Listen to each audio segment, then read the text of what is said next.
शेर सरदार सदको वजाए मां सुभान अल्लाह।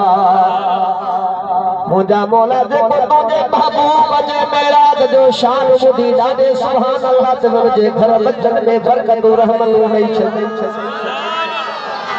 ओ सचो तूं सचो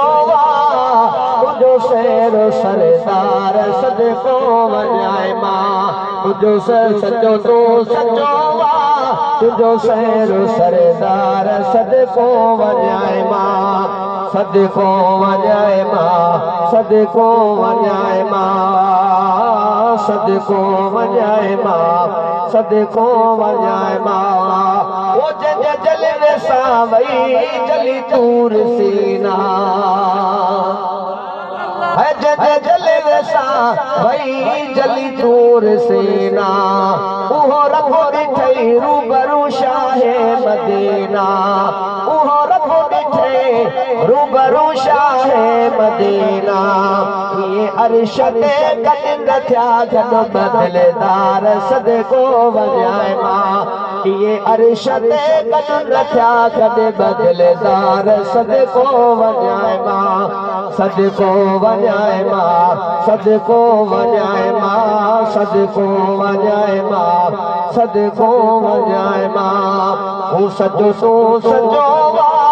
तुंहिंजो शेर सरदार सदको वजाए मां। अदब साणो अंबिया आशिक़ूं बीठा जोड़े वो महर मोहम्मद इंदो शाल मोड़े ऐ जमाती से 1,24,000 एक जमाती से 1,24,000 सदको वजाए मां सचो तो सचो तुंहिंजो शेर सरदार सदको वजाए मां सचो तो सचो तुंहिंजो शेर सरदार सदको वजाए मां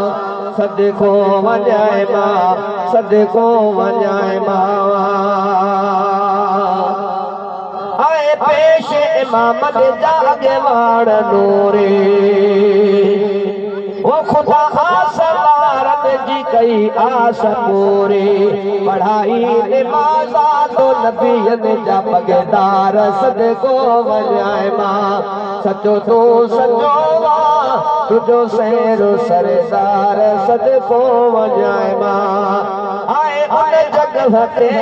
जनाबे पैगंबर सुभान अल्लाह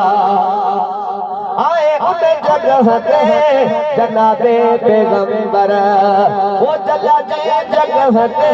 जिब्रील जा पर वो जगह ते जिब्रील जा पर ये कह जिदी दुने कया गड नदीदार सदको वजाए मां सचो तो सचो तुंहिंजो शेर सरदार सदको वजाए मां।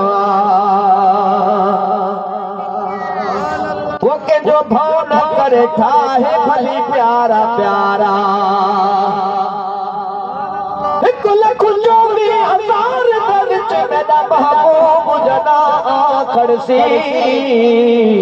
सर ते ताज शफात दा यासीन दा सहरा पा खड़सी ओ वेले देखी शाद मेरे मदनी दा ओ जिथे शम्स कमर शर्मा खड़सी खुद अल्लाह साईं सलवाता पढ़से जदा मुख तो घुंडला खड़सी आदम दूला ईसा ताई कुल अंबिया से सिलवा खड़सी माजा गल बसर दा कजला पाके सब दुनिया दा हुस्न मिटा खड़सी बदकार उम्मत दे खातिर बख्तार रहमत दामी बरसा खड़सी वो के जो भाव न करे चाहे भले प्यारा प्यारा वो गुलामो नबी गजल मीरा दवारा वो गुलामो नबी गजल मेरा जवारा दुश्मन बिजिए जे सच तो चवी यार सदको वजाए मां वो दुश्मन बिजिए जे सच तो चवी यार सदको वजाए मां। सुभान ही शेर मदीने दे आशिक दिला डाड़े जो सुभान अल्लाह उन का पो मौला अली मुश्किल कुशा दे शान में मनकबर आखिर में सोने दस लगी मनकबर दईमा बन जाए डाड़े जो सुभान अल्लाह